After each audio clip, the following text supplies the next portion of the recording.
All right, so welcome. It's class two, and in the last class, we looked at the fundamentals. We looked at where we actually need to start from, which is the basics. Like if the foundation is not strong, if you don't know exactly what this is, um, you know, the house will be faulty. So we don't want to build on faulty foundation. And that is why the first class we had to take our time and help you realize what exactly is business analysis and what is this about. Today is not going to be different. We are going to be building on that same foundation and helping you to see more of what exactly business analysis is about. And when we start going into week two and week three and week four, you'll get to realize that everything I'm going to be talking about today are actually the fundamentals of everything we'll be saying in the next 9 weeks. If you grasp what I'm going to be talking about today, you grasp everything that I will be talking about in the next 9 weeks. Is that okay? All right. So I'm going to do a quick review of what we heard last class, which was just barely 48 hours ago, right? In the last class, what did we discuss? One of the things that I helped you see was the concept of change. I helped you see the concept of change while I was introducing business analysis, right? I helped you see that change was you actually uh, creating something new or modifying something that already exists. One of the things that I put in front of you was the fact that change is actually inevitable. Every company is driving change, digital transformation, launching new products, organizational changes. I showed you that change is an inevitable component of the universe that we live in. And this is where I find my comfort that there will always be a job in perpetuity. All right. There will always be a job in perpetuity for those that have chosen this career path. All right. So we looked into the fact that change is you creating something new or modifying something that already exists. And then we went ahead talking about what inspires change. We talked about the fact that need inspires a change. And then we talked about what exactly is a need. And then we said need is a problem to be solved or an opportunity to be cultivated. And then we went ahead talking about when is a change successful? A change is successful when it delivers value. Okay, and we talked about value as being benefits. For example, 15% increase in sales. Okay, 16% decrease in churn rate, 30% increase in efficiency, things like that. Okay, so if we are able to deliver value, okay, that was intended, then a change was actually successful. And this is the reason why BAs are usually, put on projects. And I showed you, I put this picture in front of you, trying to show you, a few things about change and the different elements of change, the different people involved when it comes to change, especially from a business context. All right. I try to show you that it's going to involve different parties. These different parties will need to align on certain things. We said all of this, and at the end of the day, we were able to take ourselves to the point where we were beginning to understand business analysis for what it truly is. And I helped you understand, from the definition given in the textbook by the IIBA Bible Guide, we were able to then begin to decompose that and help you begin to see exactly what business analysis is. And at the end of the day, we were able to come to the conclusion that business analysis is actually the practice of you enabling something new or something that or modifying that which already exists in that organization. And when we say organization, it will mean in their product, in their process, in their technology, in their policies, in their people. First, by defining the need that exists, the problem, the opportunity, the pain point, and then by reason of the ameborism, the research, the information, the gathering, the elicitation that you have, the information that you've made that you've been able to uh, uh, come in contact with, all right? We call it elicitation. You are now able with the rest of your team recommend features, recommend solution, recommend steps, recommend design, recommend approach. You're not an implementer. It's one of the very important things that I had to nail on Thursday when we met, all right, that delivers value, benefits to everybody and anybody that is affected or that affects the project. And then we went ahead to look at some of the elements that that is involved when you talk about business analysis. We talked about needs assessment. We talked about stakeholder engagement. We talked about requirement elicitation, confirmation, requirement analysis, documentation, traceability, monitoring, evaluation. All right. And then I think this is where we kind of hung the boot as to who exactly is the business analyst. Okay, so this is where I started beginning to expose the fact that a business analyst is not necessarily that guy who actually has the title of a BA. Is actually that guy who has done something that relates to business analysis, no matter the job title or organizational role. And I began to put some examples in front of you, about 9 of those examples. And this is where we were beginning to draw the curtain in the last class. If you've driven change, if you've improved business processes, if you've launched a new product or service, if you've made a process more efficient, if you've helped business gain competition, and we can go on and go on and go on. If you've done any of these things, but I just put 9 in front of you and I asked you, take a look. What do you think you can identify with? Some of you said I can identify with 4 of these things. Some of you said I can identify with 5. Some of you said I can identify with all 9 of it. And for those of you who said I can't even identify with any of it, there's no problem. Because one of the things that we do on the platform is to give you the necessary experience that you need to be able to actually confidently succeed in the job market. All right? So, not a problem at all. If you've done any of those things, one of the charges that I gave you was the fact that you are a business analyst. You are the only one who is not aware.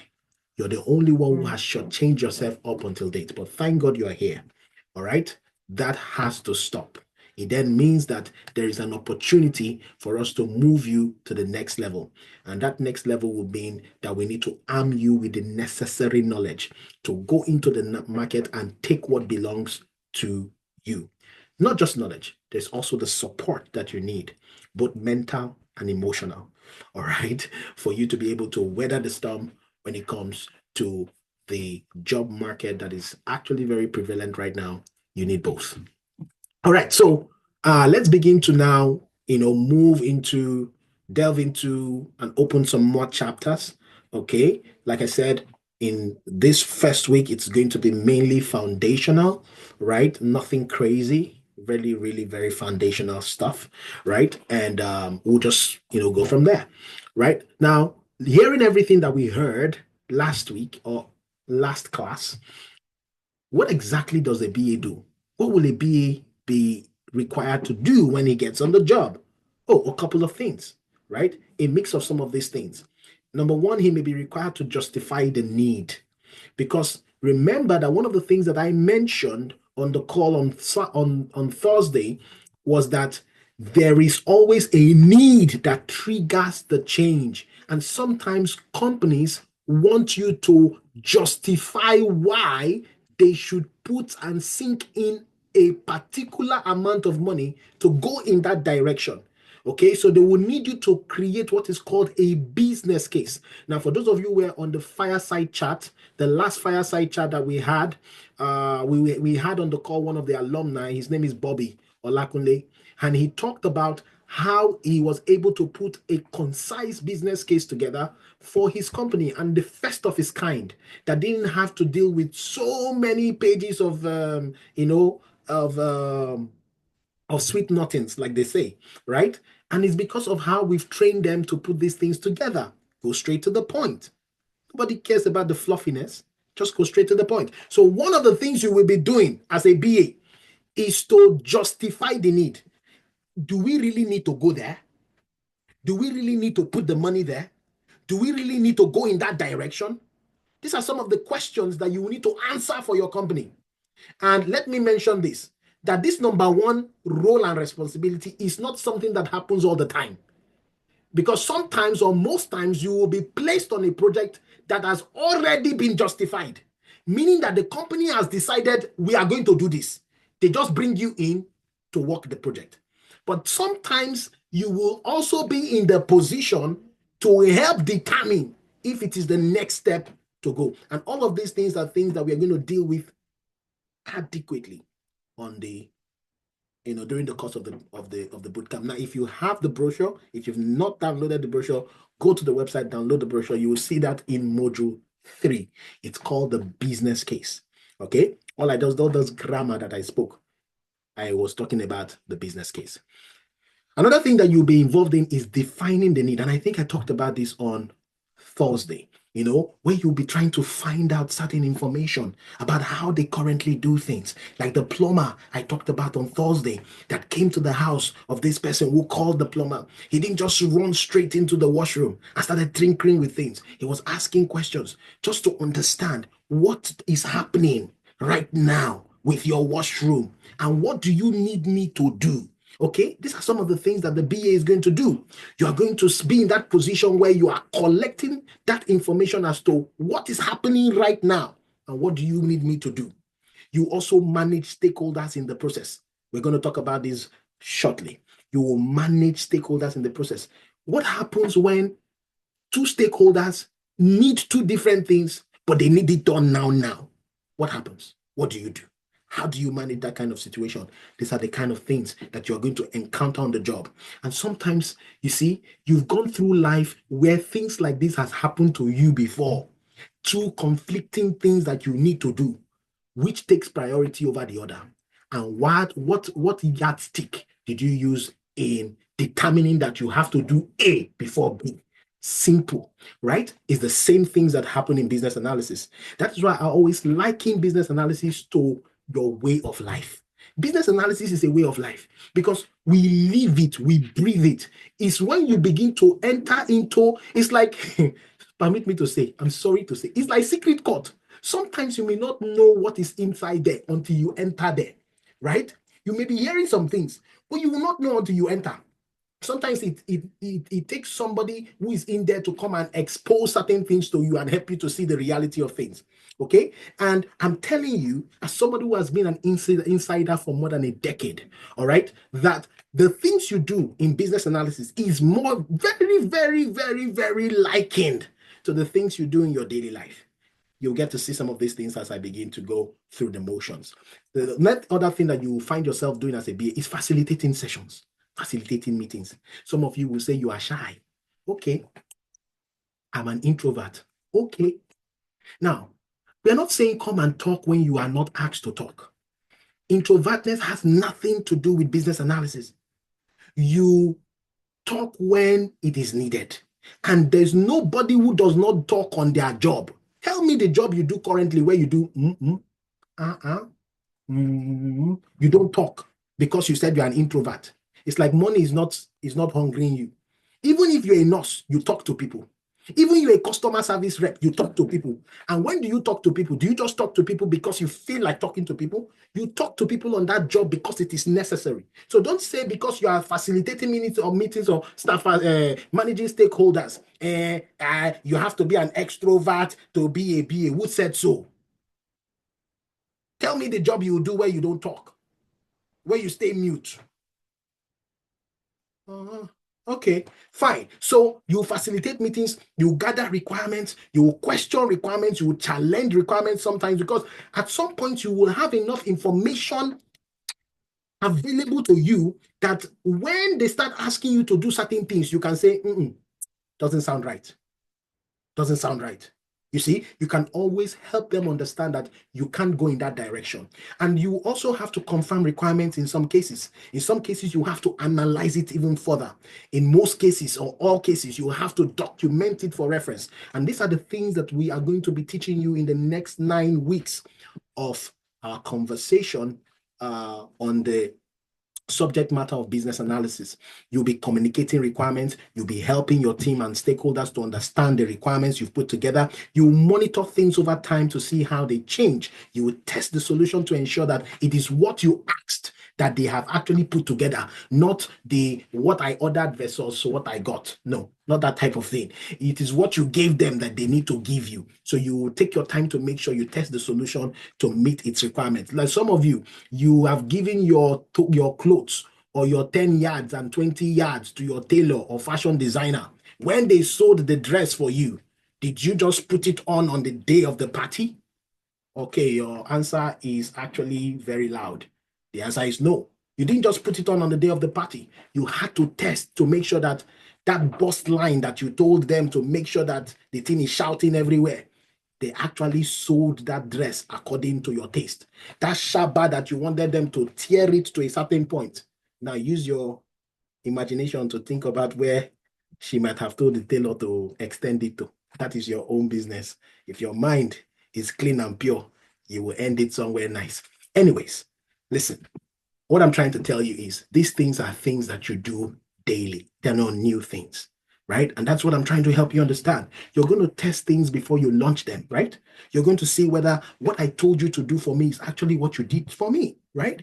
So these are the things you're going to do as at the end of the day. The idea is that you are engaging the people you work with to enable a successful change, to make sure that this thing that the business wants is actually what you implemented, not what I got versus what I ordered. Now, you can see that from this picture that I showed you the last time, okay, from this picture I showed you the last time, you can see why this project failed woefully. Now, I can categorically boldly tell you that it's because they did not have somebody who was acting in the stead of a BA. Now, remember, listen, I didn't say somebody who is a BA. Somebody who's acting as a BA. Because remember, we've been told that a business analyst is not necessarily the one who has the title. For those of you who came early and you heard the testimonial, for those of you who came early today, I was playing a particular testimonial from one of the students called Kay, all right? And Kay was talking about how the name of his role has changed, but what he was doing has not changed. He said he became a client solution specialist. He became an engagement manager. Can you imagine the name, a senior engagement manager, but he's still doing the same thing. So sometimes the title is not a direct correlation to what you do, you see, as a business analyst.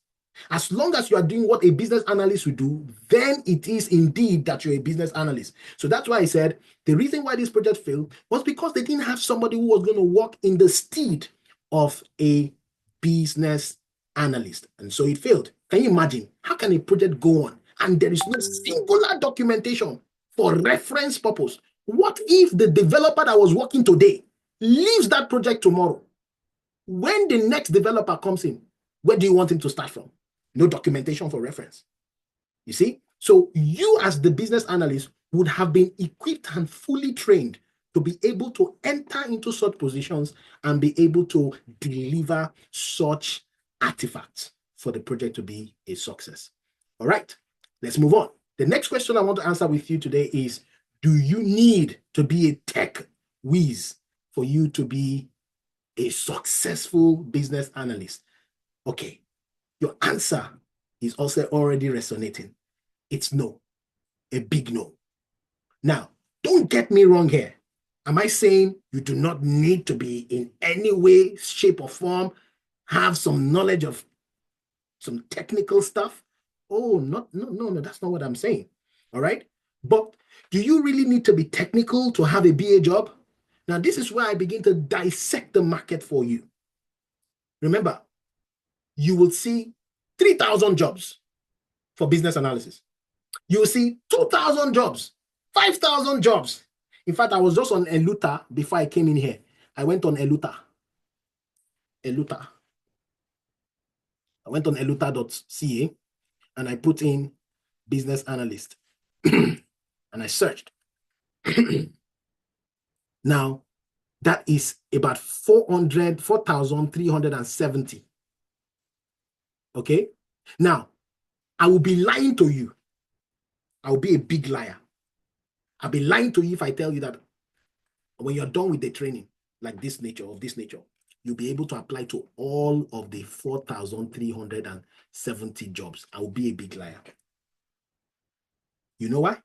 Because it's not possible. Think about it. When you did your course in the university as a pharmacist or as a mechanical engineer or a chemical engineer, when you finished that course, was it all the mechanical engineering jobs you were able to apply to? Was it all of them you were able to apply to? Please answer me. Put it in the chat. Was it everything you were able to apply to? Let's be sincere with ourselves. Eh? Yes or no? Nobody wants to answer that question. We're all running away from it. The answer is no. Not everything you were able to. So I will be a fool, or I will be really, really, really, really very dishonest if I sit here and tell you that, oh, you will finish a 10-week course and there's no business analyst thing that you cannot apply here. Oh, really? No, it doesn't work like that. But here's what I can tell you. I can tell you that you can be fully equipped for at least 50% of what you see online. Why? Why? Why such level of honesty? It's because you will see the reality yourself. That what makes up the other 50% is because the other 50% has some elements of certain things that you may have come with or not come with. There are certain things I can't teach you on this course. You have to learn them on your own. And that is life. That is how it is. In reality, that's how it is. But the fundamentals and the things that you need to excel is what I will give you on the call. Are you getting what I'm saying? Let's put that in perspective. For example, you go on here and you see something that has to do with ServiceNow. Let me see. I think I will see one very soon. I'll see one very soon. Aha, look at this. Accounting specialist. But they're looking for what? A BA. Now, if you are somebody who doesn't have an accounting background, you can still apply. But by the time they go through and they screen and they say they really need somebody who is an accountant that has done something like this, okay, they may screen you out. But for some people, they may need certain things more than certain things. For example, they may need somebody who has done an ERP before, and that will blind their eye from looking at whether you're an accountant or not. And you may apply. So if you're somebody who doesn't even know anything about ERP, there are two chances that you have. Either you ask a mentor like myself about what an ERP is, and then I can help you understand what it is, and then you can go for that job. Or you already come with a background from accounting. Is that not? That will now make you rightly positioned for that job. So there are jobs like this here and there that will screen you out naturally. Naturally. It's not my fault. It has nothing to do with me. Not your fault either. Has nothing to do with you. But I can assure you that there are 50%, there is 50% of this job market that is waiting for you to own. And that, my people, is more than enough. Okay, let's assume that that is not enough. You now have product ownership. It's a different thing entirely. You now put in product ownership.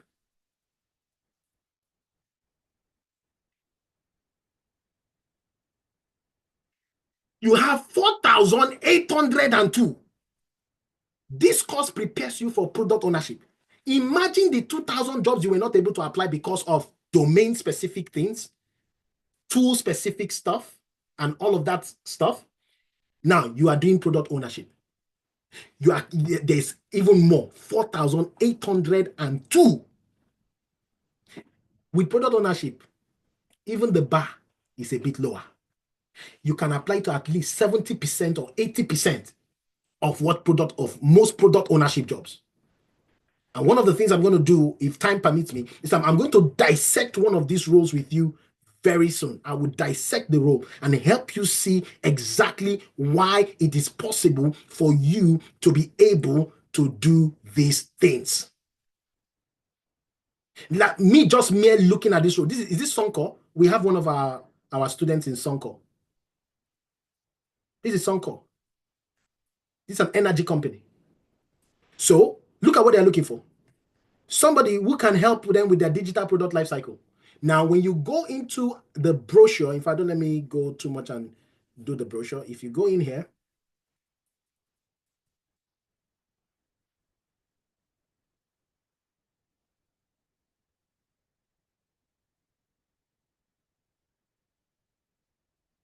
the product lifecycle, that's it. Meaning this is not business analysis. Business analysis, you can do SDLC. This is product lifecycle. There's the SDLC. This is not SDLC. So meaning that the part that you cannot take and grab from, you have extensive opportunities. And that is one of the positioning of this course. right? So you come in here, you see that digital life cycle. Prioritize the backlog of work for the product team. You come in here and you see that prioritization, backlog management and prioritization. You come in here, influence the future state of a specific system of application. We just talked about the role of a BA, current and future state. How do you influence a future state? You don't even know what the current state is. That already begins to tell you that the element of business analysis is in here. And then understand and anticipate trends of the product, competitive activities and opportunities in the marketplace. This is where competition analysis or competitor analysis begins to play a vital role. Can you see that? All right. Now, liaise with end users. What does that tell you? Liaise. Stakeholder engagement, collaboration. Liaise with users and other stakeholders to ensure the product roadmap. Now, you look at that and you'll be like, oh, they didn't teach me business analysis. But hold on, I got you. Product roadmap. Product visioning, product strategy, product road mapping. So now you're not just a BA. You are an equipped product owner. So imagine, so that is why, for those of you who were watching that clip that I was playing at the beginning, when you came in the beginning, you saw Kalu. Kalu was talking about his job. He applied for a senior product manager or senior product owner role. In fact, yesterday, somebody just sent me an interview prep stuff for a senior product manager role. What will make somebody who just finished a BA class to be confident to apply for that role? It's because when they look at the job description, it looks like what they know. It looks like what they can do. It looks like what they can handle. You see? So that is the positioning. The job market is not plain. You can't do anywhere belly face. You can't do, I put my egg in one basket. Oh, lo. No, that is not the song to sing. Here you have to be a comb-shaped employee. I think I said that more times than even mentioning my name this year. You need to be a comb-shaped employee to position yourself rightly for the market economy, the kind of job market economy we have right now. You come in here, let's keep saying, what is SOP? Site operating procedure. It's the same thing as, you having standard operating procedures. That's SOPs. Communicate with end users. Write product requirement documents. Guys, again, I'm saying this to say that there are certain jobs that will require some technical side. If it is too technical, then leave it. But there are jobs that you qualify, sir, that you qualify for, sir, that is not technical at all. And let's assume that it is technical. We are still going to take you on technology and design for BAs and tweak your mind to be able to begin to see the reality of the job market from a technical perspective. Things like APIs, things like the software development environments, things like your iterative design, front-end, back-end development. Those things are essential things to help you position you when you get on the job day one. You already know what the conversation is about. You're not fooling around because you're not fooling about because you just had one thing or some, the developer say one or two things and you shut off. You heard Sneha in the last class. She talked about how she went for an interview and she was talking about webhook. Somebody that has been out of a job for how many years was using technical terms, webhook. And she didn't just say it because she wanted to say, she said it because she knew it. How? Through the practicality on the platform. So if you're going to hinder yourself from opportunities, you're the only one responsible for that. It's the truth. I was telling my students just before I came to this class, I gave them a pep talk for 30 straight minutes. That you are the only one that's going to hinder yourself as far as opportunities are concerned in this tech world. You are the only one who is responsible for shutting yourself out. There are certain ethnicities that have taken over the tech world. It's time for us to step up. It's all in the mind. All right? So when you begin to look at the richness of the curriculum, you now begin to see, and the vastness of the practicality, you are now able to attack jobs like this. I took this out of the blue, not something I prepared for. Now, what am I trying to say? I came in from here. That do you need to be a tech whiz for you to be a BA? The answer there is no. But does that eradicate? Does that say, is that to say that you wouldn't know something technical? Oh, not at all. You will have to know some certain technical jargon. There's some certain technical jargon that you will need to know. And these are the things we equip you with on the job. So don't let anybody say, oh, to be technical is not a thing. I'm not saying that. It's just that we will have to position you for that, right? Think about tech this way. I want you to think about tech this way. Think about tech as a gradual, like you are building a skyscraper gradually, one story upon the other, okay, in sequence. So you start with the ground floor. The ground floor can occupy 12 people. 12 people can come in. The time you add the new story to it, now you can take 24 people. And then you add another story to it. You can occupy now, you can get what? 36 people. And then you put another one there. Now you can get 48 people. It's the same way in tech. That's how you build in tech. You start off as a BA, as a product owner, as this. You can now begin to add more. As you add more skill, there is no end to learning, sir.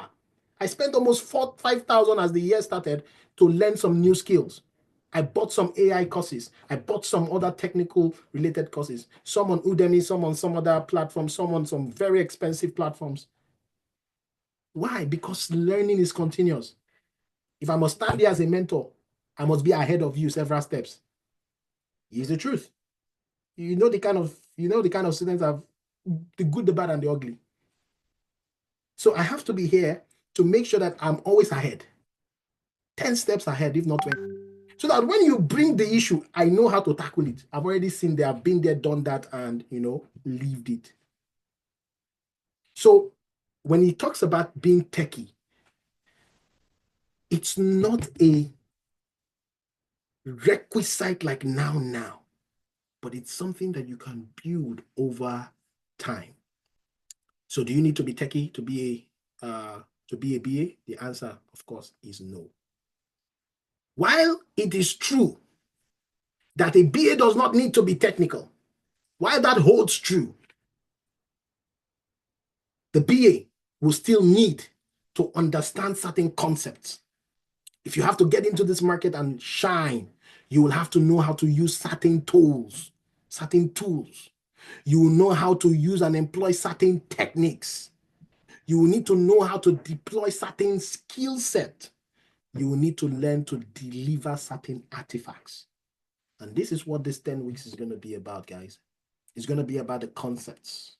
It's going to be about the tools. It's going to be about the techniques. It's going to be about the skills. It's going to be about the artifact, right?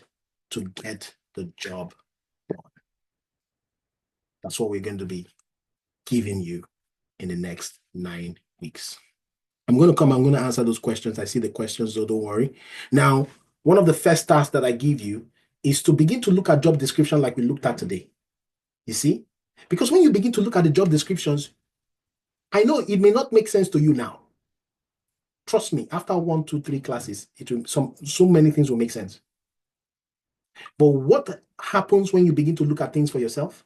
You begin to eradicate I hear say, because most of you work on I hear say.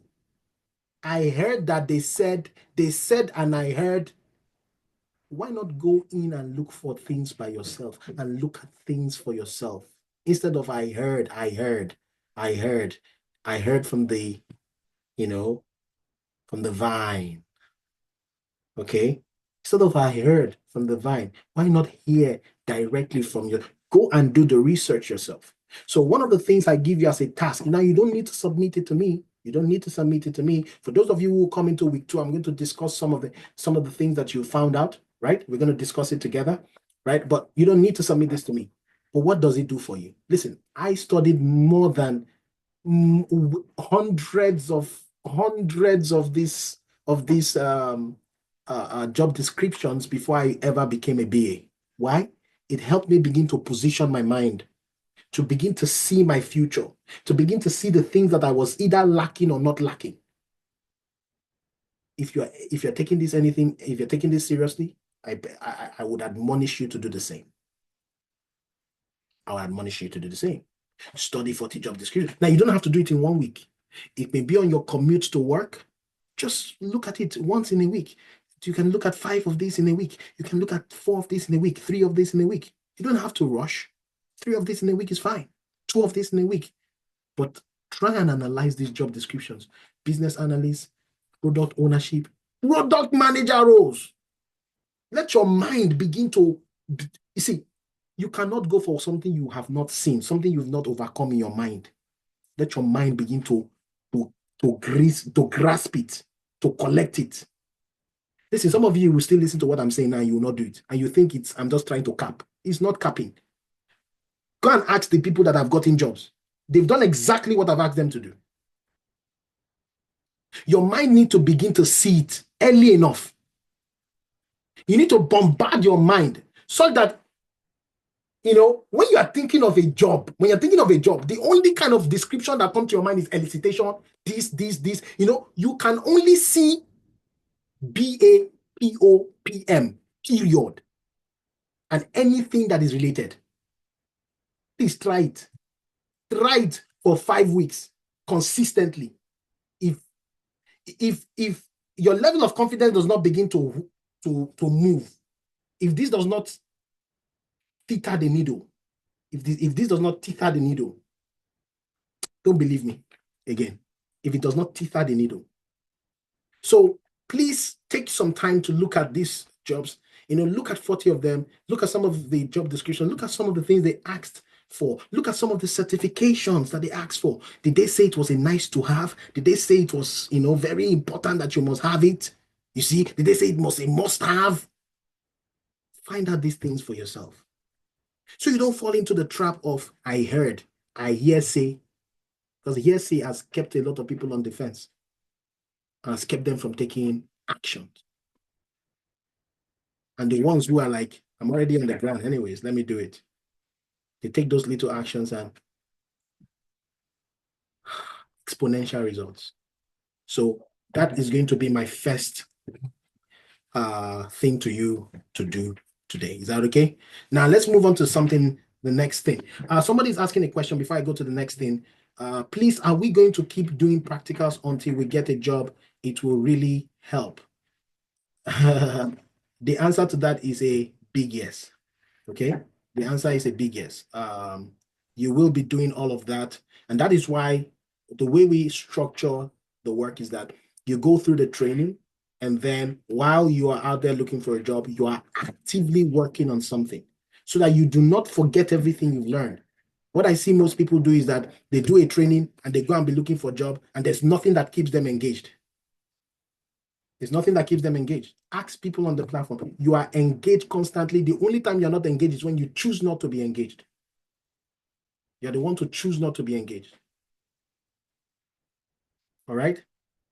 Now, for job search, you can go to LinkedIn. You can start with LinkedIn and Eluta for now. We can do Indeed, Eluta, Workopolis, those 4. You can do Workopolis, LinkedIn. Maybe by the end of this class, I'm going to send you a couple, but those 4 for a start: LinkedIn, Indeed, Eluta, and Workopolis.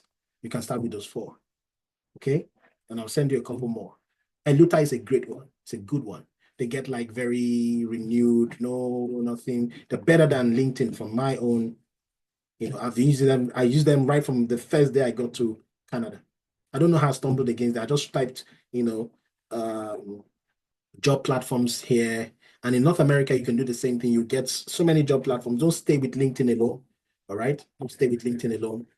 Go to multiple job platforms and apply from those job platforms. Okay? And also look at them from those job platforms. Okay, let's move into the next thing. All right, so that is the foundational aspect. So today I intend to touch on stakeholder management and also begin to talk on the competencies of a BA. All right, and then I will take questions at the end of the day. And then for those of you who are looking to finally join the cohort, I'm going to still take questions from you irrespective, and we can call it a day. And next week, I will see those of you who have taken that bold move. We'll see you in class. I'll see you in class. All right, so let's go into the next topic. It's stakeholder management. So what I have done simply is I've helped you understood who a BA is, what a BA does, who can actually go into this thing called business analysis. Just anybody. I told you that. Anybody. And I told you why. It's because business analysis is industry agnostic. I told you that. It's industry agnostic. Now, you might be wondering, what do we mean by that? What do you mean by that big grammar? What I mean by that is that there is no industry that does not undergo change. There's no industry that does not undergo change. So change happens in all industries. And as a result, you would have witnessed one form of change or the other. And that is why it's very possible for you to tilt towards, business analysis. All right, that said, let's move on to the next thing. Now, the next place I want to pitch my tent is called stakeholder management. Why do I want to talk about this quickly and just breeze off and move into something else? Now, why I want to quickly touch on this is because it's an essential aspect of the work that you do. It's an essential component. It's a composition of the work that you do as a business analyst. Are you getting me? The work that you do as a business analyst cannot be explained outside of stakeholder interactions. So it's important to understand who exactly is this stakeholder self. You keep saying stakeholder. Oga, who is a stakeholder? You see? So I think that is where we need to start from. So let's start from understanding who exactly is this stakeholder. Now, a stakeholder is, I always wanted to say something, but I'll not say it. Let me say that. I almost wanted to say stakeholder is any holder that has a stake. But forget about that. That's just a joke anyways. A stakeholder is any individual or group of persons, okay? Any individual or group of persons with relationship. But it's true, they have some kind of stake, right? Thank you for at least laughing to my joke. I appreciate it. I make some of those funny, not too funny. In my mind, they are funny. But I always tell the students, please, just act as if it's funny. Make me look good there, and then they will laugh. All right. So let's go. Who is a stakeholder? A stakeholder is a group or individual with relationship to the change, the need, or the solution. This one, I got it from the textbook. So don't let me act as if I was the genius who came about the definition. No, this is not me. I didn't define this. It was the textbook that defined this. But let me help you understand what they mean here. They are saying that anybody that has any form of relationship with the change that you are trying to bring about, with the need that triggered the change, or with the solution we are trying to implement, they are saying that anybody that has that kind of relationship with these three things, call them a stakeholder. Tick the box. What that simply tells you, if you want to look at it properly, is that anybody that affects your project and anybody that your project affects, it's like you didn't hear that. Anybody that affects your project and anybody that your project affects can actually be considered a stakeholder. True. Because if you look at the definition that said they have a relationship with the solution, tell me one person that has a relationship with the solution. For example, if I'm building an application for a bank, can you tell me one person that is actually related to that solution that I'm building? That will actually be very important to the success of that application? Can somebody tell me? Just put it in the chat. Tell me one person that you think will be the bank customer. Okay. Okay. Yes. Another one. Who else do you think would have a relationship to the solution? The manager, yes. Okay, what of the developer? Don't you think the developer is in the center of the solution? Tell me now. Don't you think the developer is in the center of the solution? He's the one building it, sir. He's the one writing the codes. So in your mind, when you are thinking bank customer, bank manager, and that is true, the developer, the designer is also a stakeholder. Are you getting me? Now, the one who has a relationship with the need, like the bank customer, like the bank manager, the one who has a relationship with the change, the oga that will say, you know what? I'm not sponsoring this thing anymore. That one self is a stakeholder because he has the power. He can sneeze like this, or wake up on the wrong side of the bed and decide that the project is no longer going to hold. He said, I'm no longer giving the funding for this. Would there be any project, sir? If the oga that does not fund the project is not funding it anymore, do you think there will be project? Or if the oga just vex, he say, I vex. I don't they come on money anymore. I'm not removing any money from my pocket. I'm not funding this thing anymore.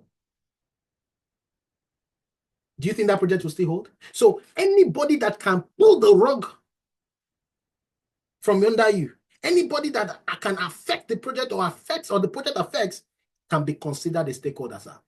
And yes, to your question, Onyi, a project manager is also a stakeholder.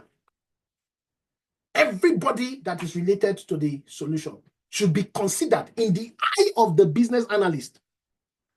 Everybody is valuable. And you'll begin to see this as we look at this. Now, when you work on a project, remember I told you you're going to work with people. You're not going to work as a solo artist. You work with people. You get people to align. And there are two major categories of the people you work with. Some will be internal to your organization. Some will be external to your organization. And when you start looking at job descriptions, for those of you who are going to take what I just told you seriously, you'll begin to see those things in job descriptions, that you are going to interact with what? Internal and external stakeholders. This is what they mean. Meaning that people that are internal to your organization and people that are external to your organization, like vendors, like suppliers, like regulators, like maybe the government policies, and internal people like your project team, the project sponsor, the project owner, departments that are impacted, can be relating with those kind of people. Now, let us look at three major, sometimes saying step, sometimes that thing does not really sit well with me when I say steps. Okay, let us look at three major composition of stakeholder management. I think that's the best word to use there, not steps. I love to call it composition. Three components of stakeholder management. Okay, not steps. I don't think it's steps. We are too used with three. We are used to so many things like 3 steps to achieve this, 5 steps to achieve that. So, people think in terms of steps. This is not a step. They are components. Yeah, you can look at it as steps, but they are really, the good way to cover it is to say components. These are components of stakeholder management. So meaning that if you must manage these stakeholders you're working with, what are the things that you would have to take into consideration? The first thing is identification. The second thing is analysis. And the third will be the real engagement itself, the interactions, the communications. So let us dive into this quickly. Let's start with the first thing called identification. Identification. Now, how do you manage somebody you do not know? How? Even the devil is trying to know you. So that he can know how to put you in your corner. He's trying to know you. So he's going to analyze every single word you say. Because he cannot delve deep into your thoughts. He doesn't know you. So he will try and know you first. So how come you think you will be able to manage stakeholder that you don't know? So the first thing is to identify. who exactly are the people within the vicinity of this project? Now, some of you may begin to say, so is that what I'm going to be doing? Relax, relax, relax. It's not that hard. Let me tell you how it works. When you start a project in a company, the first thing that you will be privileged to have, okay, is a briefing. It's called a briefing. You will be privileged to have what is called a briefing. Please listen to this carefully. In that briefing, it may not just be only you being briefed. The project manager or whoever is in charge of that activity will take you and the rest of the team, or so anybody who has something to do with that project, will be invited to what is called a brief. And in that brief, most times, you people will introduce yourself. Remember the last time you went for your village meeting? When they introduced Onyeka as the sister to your cousin's brother's auntie's daughter, and you opened your mouth and your mouth almost fell. You're like, my sister, auntie, cousin has a daughter? Your medulla almost blowed. And then before you could even calculate how old this person is, they hit you with another surprise. That Ifeanyi is your uncle's brother's, sisters, aunties, cousins, See, they're just trying to tell you he's related to you, sir. He's related to you. How many of you have been in that situation? Where you've been in a meeting like this, they will just bring out one name, one guy from nowhere. They say he's related to you. His name is Chibuzo. Hey, Chibuzo? How many of you have been in that meeting? Maybe I'm the only one. No? Have you not been in that kind of meeting before? Where they just throw one surprise on you like this. Eh? How many of you have been there now? You're acting as if I'm the only one. Why are you guys doing me like this now? Say yes if you've been there. They just show you some person from your village that, you don't even know that this person is related to your family from anywhere. He showed up. Now, the next question I want to ask you, sir, is when that happened, did you carry a pen and a paper and say, Biko, no, don't go too fast. Don't go too fast. You said what? Chibus or what? And then you carried pen and paper and started writing, Chibus or number one is the auntie, sister, cousin, auntie, innuendo. And then number two, Ifeanyi is the, and then number three. Wait, you said the other one is what? Ineka. Did you do that? Is that what you did? You took a pen and a paper and started writing those names there. Is that what you did? Hello? Is that what you did? Absolutely not. You didn't do that. You just listened. You just tried to look around the room, try to see if you could just, have a picture of mental memory of who they are, right? And as time went on, if Chibuzonan decides to be close to you, maybe he visits you once, twice, 3 times in a month, and then he's always running to your house to come and chop some chicken, and you will now begin to know Chibuzo even more. Is that making sense? So there are some stakeholders that you will even be introduced to on the project. Listen, you will not even have any kind of interaction with them. So when we say that the identification of stakeholders, it does not necessarily mean that you're going to carry pen and paper and start identifying every single person. No, you will have a brief. These people will be in that meeting. They will introduce you to the people. You will say, okay, this one and this one and this one. And as time goes on, you guys will now decide, you will now begin to see the ones that you will see every day. And the ones you don't see every day, one thing or the other will lead you to them. If you forgot that his name was Peter when he was introduced, now that you need to speak with him, somebody would tell you that, Peter is an important part of the project you need to speak to. By the time you get into the project, into the meeting, you say, hi, Mr. Peter. My name is Nehemiah, and nice to meet you. I heard that you are this, and you have some information for me that I can use on this project. Oh, yes, absolutely. I am and then you just do some introduction. By that time now, you know him better. So the first set of introductions you're going to do does not necessarily mean you're going to carry pen and paper and start writing people's name.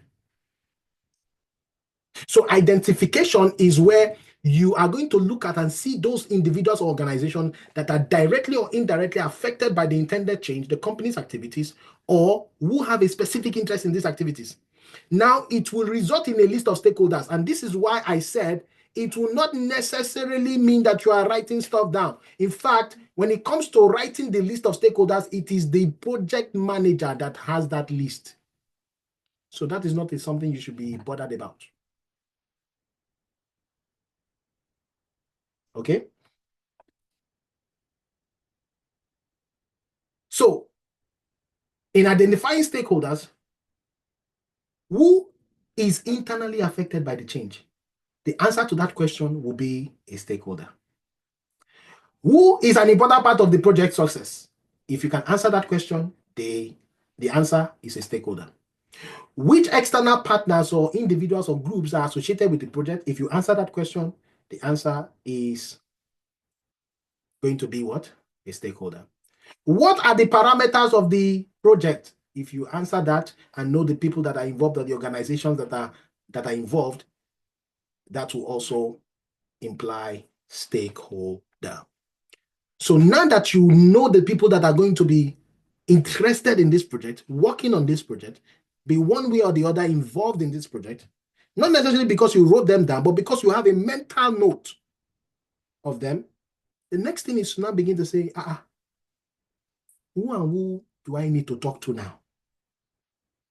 You see, who will I meet every day? Who has the information that I'm looking for? Who can tell me about this? Who can tell me about that? Who's going to help me with this? Who's going to help me with that? So now you are going to be analyzing the people that, you have now been introduced to. This is what we call stakeholder analysis. You are now beginning to group these stakeholders in your mind. Okay? It's not about you writing something down. You are now beginning to group these stakeholders in your mind according to their levels of participation, according to their level of interest, according to their influence in the project, according to you, and you determine how best to now involve them. There are people that are involved on the day-to-day of that business. There are people that are involved just once, only when you want to do a product demo, you will see them, they will show up. So, like I always ask this question. When you carry your phone, when you hold your phone like this, and you look at the different people on your phone, is it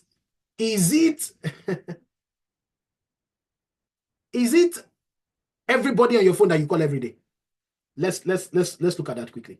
Do you call everybody on your phone every day? Huh? No. So it means that you've analyzed the people on your phone, especially those of you that do sweetie, sweetie, I love you, I love you. If you're like Aziz that just got married, hey, his wife will not leave him for 5 minutes. He has called, video call. Hey, sweetie, sweetheart. He's calling every day. Analysis. He knows the people that are more important in his life. So he calls them every day. That is the same thing as analysis, sir.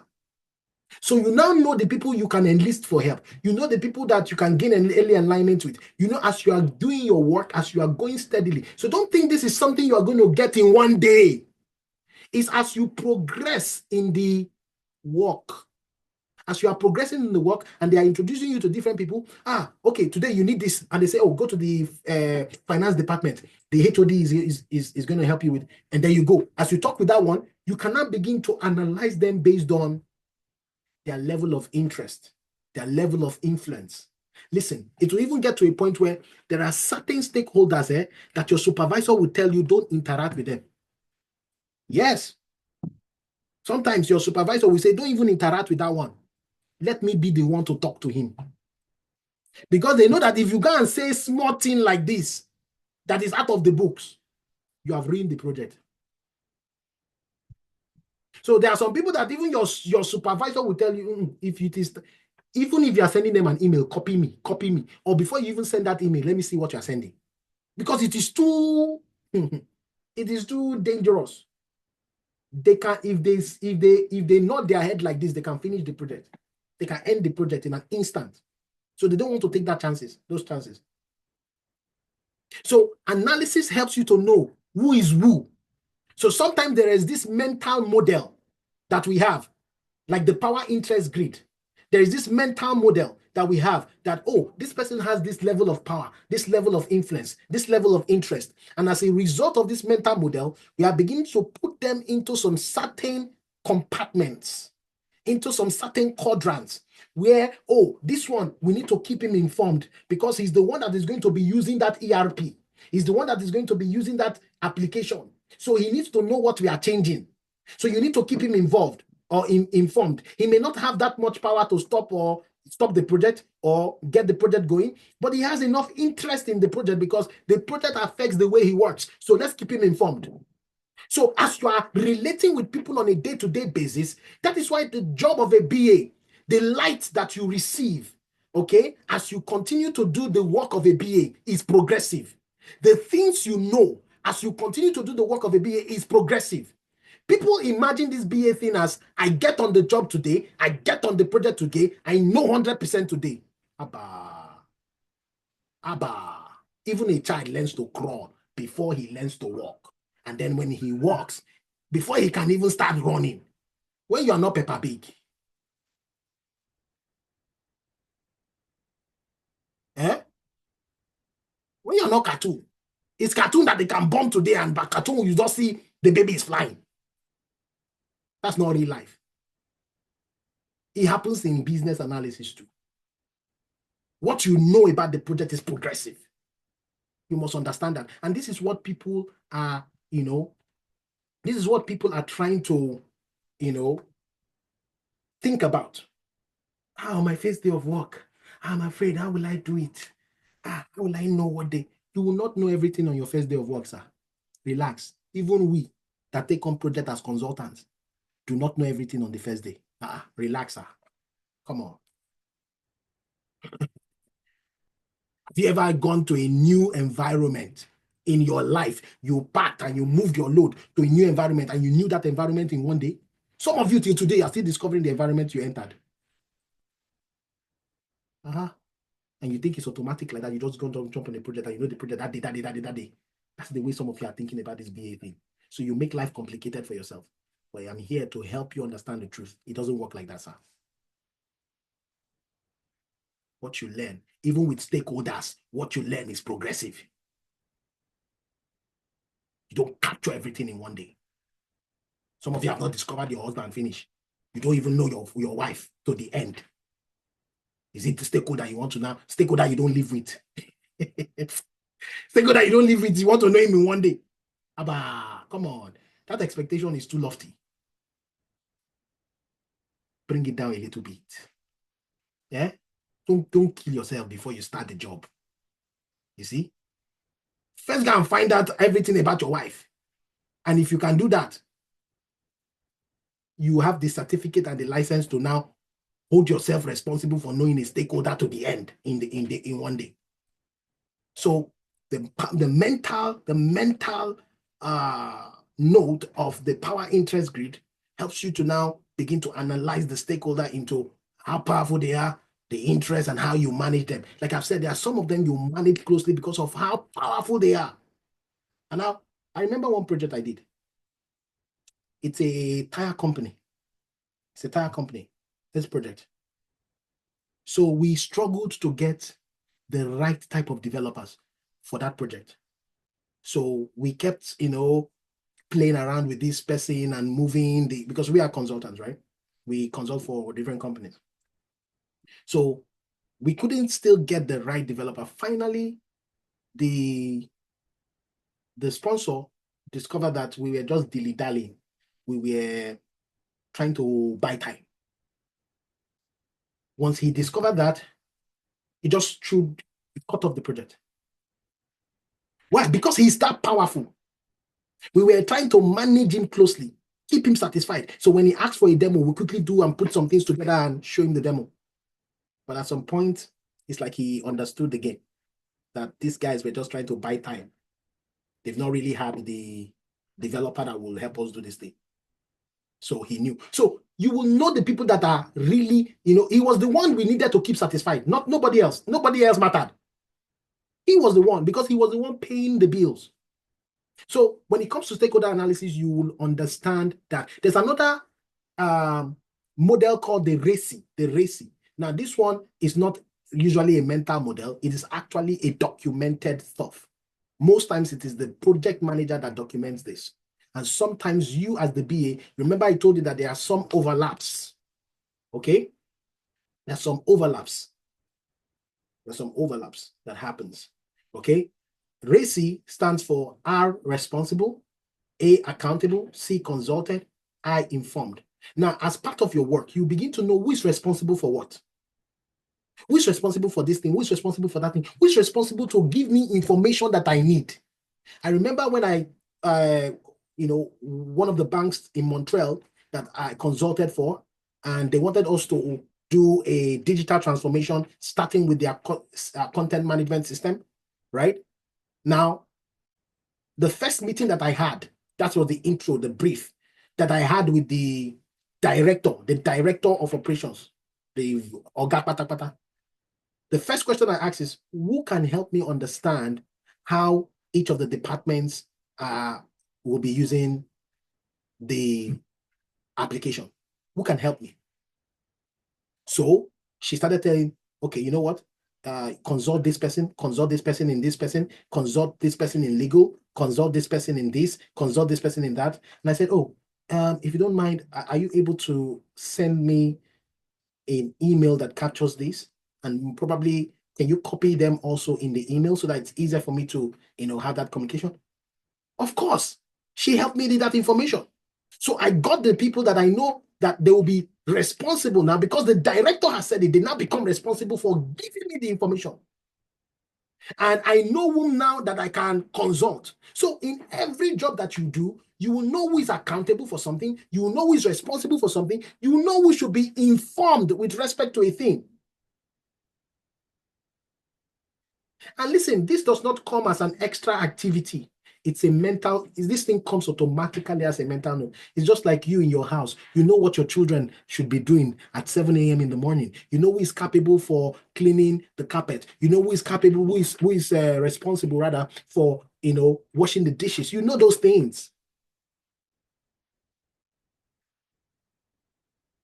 You see? So when you begin to put yourself under unnecessary pressure as to, this BA thing, it's as simple as it gets, sir. It's as simple as I have presented it to you. So when you are able to do this, you now know whose head is going to roll when things go wrong. Who should I meet to give me more information? Listen, I told you I'm not a too technical person, but I have survived this game for more than 10 years, sir.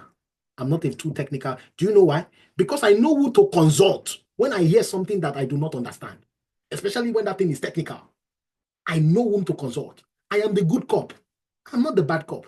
I play the good cop on my place of work, in my place of work. When I am in a meeting and they bring up technical things that is flying over my head, I'm going to pick one of the developers that I know that I'm close to and I relate with, and I'll say, Abub, may we see, Abub, okay, let's talk. Can you give me 5 minutes of your time or 10 minutes? And then Abub is going to come into me in meeting because I know that I can consult Abub. And then I say, Abub, you see that thing you guys were talking about, that token that that moves from the middleware to the back end, and the back end to the Kiniko, and that. Please, what do you guys mean by that? Can you break it down? Because I understand this and that, but what exactly does that mean? Do you want me to capture that for you? Do you want me to capture it in my requirements for you? Oh, no, you don't need to. Don't worry. I got it covered. Oh, you're good? Okay, sure. I should just leave it the way it is. Listen, because you people think you need to come in with everything. No, I know whom to consult, sir, to stay technically relevant. So you need to understand these things. Are you getting me? So who is responsible? Who is accountable? Who should be consulted? Who should be informed that your work is going to change? The way you are doing things is going to change. How would you like things? What do you want to stay? What do you want to go? What exactly is going to be a pain point for you? Let me know. And then they will inform you. They will tell you certain things because their work depends on it. You put all of these things together, you've been able to identify the stakeholder, you've been able to analyze the stakeholder, right? This is a typical RACI matrix. It could take a different format. Now that you've been able to have these two, you now know how to engage them. Because you know them, you've analyzed them, it will now be easier to engage them. Like Abu is my guy now. I know that Abu, let's go Friday. On Friday like this, we'll just enter, a restaurant and we'll sit and be talking. I'm trying to build relationship. I know how to interact with him now. Because I know that when next I will need something technical, Abu is my guy. Abu is there for me. I know how to relate with him. Like I told you, there are some people that you can't even exchange information with them without consulting your supervisor. So because now you know them, you understand them, the exchange of information now becomes meaningful. You see, you know how to engage them, you know how often to engage them, you know how to, begin to exchange information. When you look at that from the complete view of identifying, analyzing, and engaging them, you can now begin to see how stakeholder management works. It's a three-phase, it's a three-component thing. First, you identify who they are. Second, you know exactly what their influence is, what they're capable of, and then you engage them accordingly. Okay? Quickly, in terms of communicating with stakeholders, can you help me with channels of communication that you think exist for stakeholder interaction and communication? What are the channels that exist for stakeholder interaction and communication? Anybody, quickly? Teams, yes. And these are some of the things you're going to be using in your company. Teams. Okay? Yeah. Now, email. Thank you. Email. There's several. Zoom, Google Meet, and all of that. Now, somebody had sent a question. I just wanted to finish my line of thought. That how do you deal with physical meetings? Yes, physical meets. How do you deal with difficult stakeholder? That's very simple. One of the simplest questions today ever. There are three things you need to mention when you're talking about this in an interview, when you're dealing with a difficult stakeholder. This is the next set of things I'm going to be talking about. It's called the competencies of a BA. When you're answering such questions in an interview, apart from talking about a life story where you've dealt with a stakeholder, you need to highlight three major competencies. The first is listening. People are difficult because you have perceived them as difficult or they've done one or two things. Sometimes it's just listening to their own perspective, right? That will give you the insight to what is really happening. The second competency you want to show is empathy. You're able to put yourself in their shoes because sometimes you think they are difficult, but what if that guy eventually let you understand that his wife passed away and that is why he was not able to, he had been dodging that meeting, he has not been able to attend that meeting. But you never knew. You thought he was just being difficult. You see? So sometimes it's listening, empathy, and the third thing you need to talk about is negotiation. So sometimes they'll be hell-bent on doing what they need or doing what they want. But it doesn't work that way. You need to bring them to a middle ground. What if we negotiate your terms? These are the three fundamental things you need to talk about when you are actually explaining dealing with a stakeholder, a difficult stakeholder on any interview. These are the three competencies. And whenever you talk about any story, I have a story that I can show you. Give me a minute. It's part of our competencies for a BA, which is the next thing that I'm about to talk about.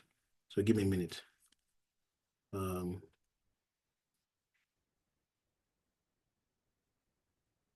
Give me a minute. Okay, so this is what I was talking about. So dealing with a difficult stakeholder. Okay, I usually do not talk about it in this class, but because somebody asked, I'm just going to give you a little bit of snippet. So you talk about when you're dealing with a difficult stakeholder, you talk about three things. You can see listening, empathy, and finding common intentions and common goals, which is negotiation, right? Now the rest you can always, agree on the problem and the impact and things like that, and always make sure that you now give a scenario, right? And the scenario we go with the star. Situation, okay, which is the problem, the task that you solved, okay, the action that you took, and then the result that followed. All right. Now, I'm not going to elaborate in this class, but I've told you that when you are going to, talk about that, for example, if you look at the approach that this person took, he set up a one-on-one meeting with him to understand his concerns better. What does that tell you? Listening. You see, listening. Actively listening without interruption, demonstrating empathy and understanding. I then walked him through the specific benefit of the new system because he was opposing the new system. Now, what the new system would bring to his team, showed him how the new workflows would operate, and highlighted how they were designed with input from his own team, from individuals within his own department.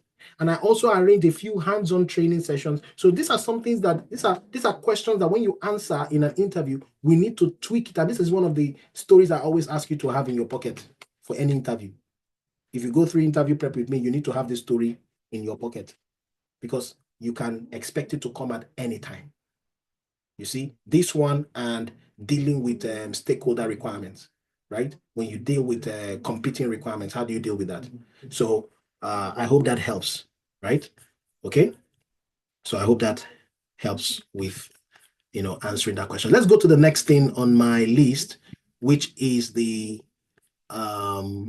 competencies of a business analyst. So that's the next thing that we're about to talk about today. And hopefully we will come to a conclusion in the next 20, 25 minutes, 30 minutes, and we'll call this a day. All right, so let's talk about the competencies of a BA. So remember, this is an introductory class. The week one is introduction, just trying to help you have a feel of, what business analysis is about, who needs to be a BA and things like that, right? So we've talked about certain essentials of the business analyst job function, one of which is stakeholder management. Of course, I've helped you see certain elements of business analysis as a practice. And now I want to help you see some of the things that will help you really succeed as a BA. Now, I'm not saying that you already have these things. I'm saying that you can evolve into these things. And you don't need to have all of these things to be a perfect BA, sir. You can grow in them. So let's talk about the competencies of a BA. Now, for me to do this, I am going to play a video. Okay, I love this video. I play it every single time. Okay, so once we finish playing this video and we are going to come back, we'll say one or two things, and then I'm going to go straight into talking about competencies, and we'll end the class for tonight. And then I'm going to see you for the next level. But the next level in week 2. All right. So please listen carefully. Make sure you take a note. I want you to listen because there are some of the things that people ask.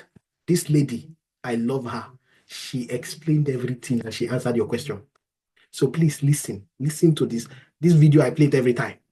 So please just listen to her. She's going to answer most of the questions you have. And I'm going to ask you, what did you hear?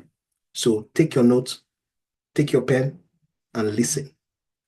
This lady is going to educate you a little bit more. Let's go. Oh, now I have this issue with, okay, you know what? If it's not going to play yet, because I don't know why this has happened a couple of times.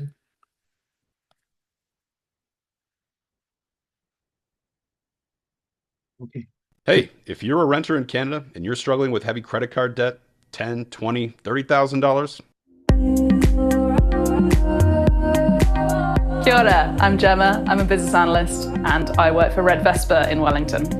Business analysts solve problems. We help organisations to change up their people and culture or their business processes. People deal with stuff, they work around problems that they shouldn't have to. So the job of a business analyst is to make other people's lives easier. We help to get to the basics of what the business actually needs to work in the most effective way. It's not about having the answers readily available, it's about working with others to get that solution together. Quite a lot of big businesses have BAs, government has a lot of BAs in it. I work for a consultancy, we often go into clients. You really get to see how different companies work. So every time I go into a new project, it's like the first day of a new job. You've got to just throw yourself in, admit that you don't know everything. And actually, part of that is admitting that the people around you know a lot more. And pulling on those knowledgeable people is a really good way to get involved. Having someone show you through what they do really highlights to them where things could be more user-friendly for them. Is often a really good time to ask, why are you doing it that way? Why? It's that toddler kind of mindset of being so inquisitive. It might be that they've never thought about it. It's just the way that it's always been done. Actually, that is something that we could make more efficient or more effective. To ask what they do and how it works for them often gets you to the point where you can see a lot of where the problems lie. Building relationships is a really important part of my job. Listening to people and really getting engaged in what's going on for them. It just makes it so much easier to have those conversations that are often quite difficult because it's about changing the way someone works and changing someone else's outlook on whether there's a problem. After a while, the awkwardness kind of disappears. So business analysts are often the translators between the customer and the developer of the solution. So that could be talking to customers, and that might be the people doing the job or the end customer of an organization, to understand exactly what they need, and then working with the developer of the solution to understand how we can make something work to solve those problems.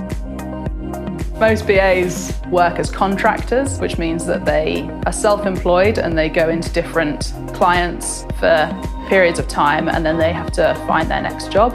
I work for a consultancy and they're responsible for finding me client projects. We get the opportunity to see so much different stuff as consultants. As a BA within a company, you're often there for a whole project and you get to see it from start to finish. But as a contractor or a consultant BA, you often come in for a small part of it, do the piece of work that needs to get done, and then hand it off to another team without seeing the whole thing through. I love variety. I thrive on it. I love being able to pick something up and make it better and then move on to the next thing. There's loads of different types of business analyst. It's really about finding what you love and letting that take you into the niche that works for you. Some of the skills you need to be a good BA is to be inquisitive and to always be asking questions. Being personable and getting on with everyone is a really kind of useful trait. Changing who you're working with and changing where you're working can often get quite uncomfortable, and you have to be happy to deal with that. You are always working in change, and you're changing how other people work, and I work for Red Vesper in Wellington. So business analysts solve problems. We help organisations to change up their people and culture or their business processes. I think this one started playing eventually. You have to be happy to with, and changing where you're working can often get quite uncomfortable, and you have to be happy to deal with that. You are always working in change and you're changing how other people work, and that's uncomfortable for people. So you have to be happy to manage other people's emotions as well as your own in a variety of situations. To know when enough's enough and when a solution is good enough. It doesn't have to be perfect, it just has to work to solve the problem you're trying to solve. Most BAs kind of organically become BAs, so it's not so much specifically about the study that you do, more about your interest and your engagement and how inquisitive you are. I have a diploma, which I got back in the UK, and it kind of gave me the toolkit, and then there's loads of sort of specific business analysis qualifications that you can do, but they're more likely to be done on the job than before you start. I didn't know what a BA was when I took the job, and I think it's one of those things that's really hard to explain because it's so varied.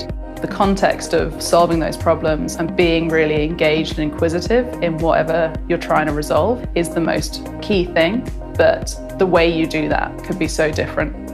If you're interested in the world around you and interested in making it better, I think it's a really cool role where you can make your own path. Being a business analyst gives me the opportunity to help other people to have an easier life, and I can't see anything that's more important than that. All right. That is a lot of people good, think AI is going to take the. that's a good expose. I love that and what she said. Good one. Let's discuss for a bit. Okay, so let's discuss. So quickly, let's talk. Now, I need 2, 3 people to tell me what they heard. What stood out for you? 2, 3 people. Just raise your hand and I'm going to unmute you. And then you're going to tell me what you heard that stood out for you, right? Aziz, I'm going to unmute you. Go ahead and tell me what stood out for you. What stood out for you? Good evening. Thank you. Good evening. So, from this video, what I could pick from this video was that the woman was trying to talk about the roles and responsibilities of the BA. Mhm. Also, what you said about listening. So we should be listening to our customers, like the stakeholders. Mhm. So that I picked that also, and also she talked about empathy. Empathy. Yes. So we should be happy to manage other people's emotion. So that's Because empathy. you are trying to get them to change something that they are probably used to, right? They may not really find it, very comfortable. So you may really need to manage their emotions and manage, put them yourself in their shoes. All right, thank you so much, Aziz, for that. I appreciate it. Okay, let's go to Wede. Wede, I'm going to unmute you right now, and yeah, Wede, go ahead, please. I've unmuted you. I've unmuted you. I hope I got the name right. It's Wede, VWEDE, right? Wede. You're the one I've unmuted you. So go ahead and talk. Then I have Cheza and Nehemiah. Can you go ahead, Wede? I've unmuted you.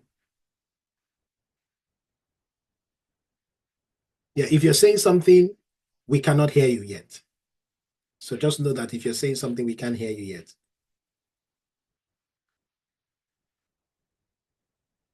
It's probably your mic or something because you're muted right now. I can see you're muted, but we cannot hear you if you're talking.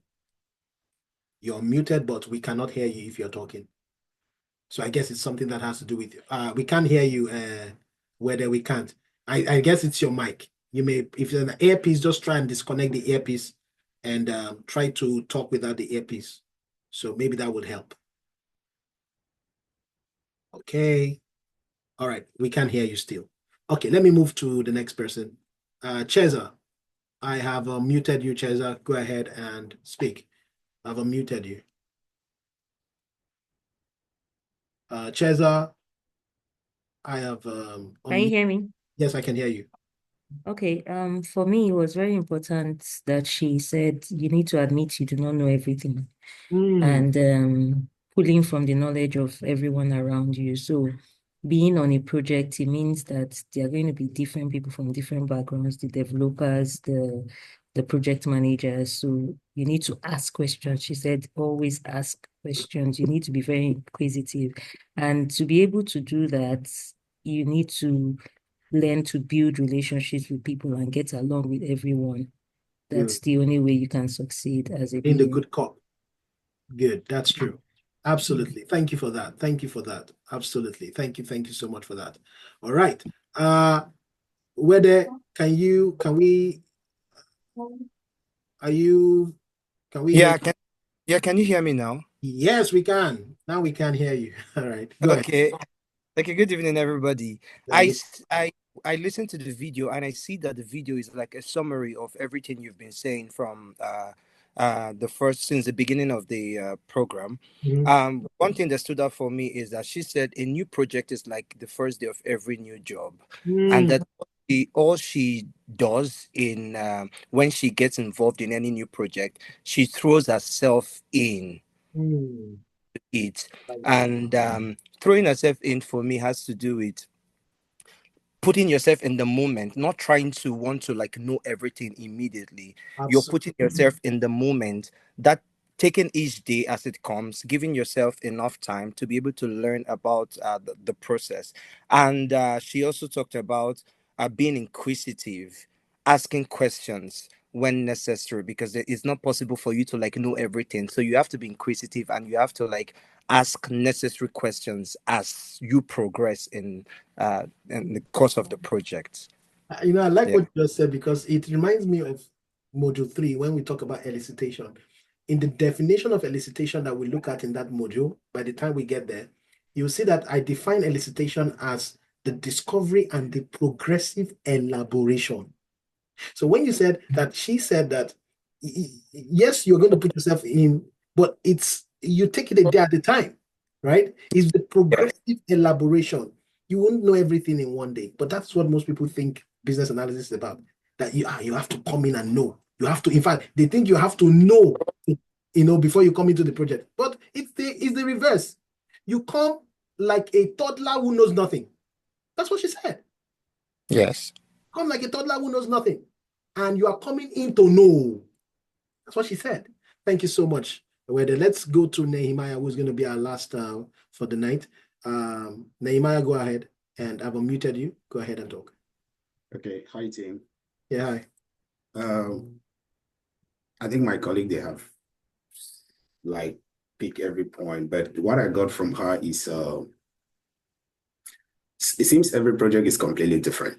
So it's like, okay, you get to this environment, you see something different, because she mentioned that variety is one of her strongest points. Like she literally lives on that. That's her life. So it's just making my mind, to think that, okay, this environment might look like this when you're moving to the next environment, especially as she works as a contractor, like every after contract, she needs to move. So I'm trying to reprogram my mind how to switch very quickly, because it's like you get comfortable with this project, but when you're moving to the next project, you have to move to the next project, sir, because go and find change on the next project. Absolutely. That's what I got. That's great. How many of you heard what she said about certifications, though? Most people tend to leave that part. How many of you heard what she said about certifications? Anybody? Did you hear what she said about certifications?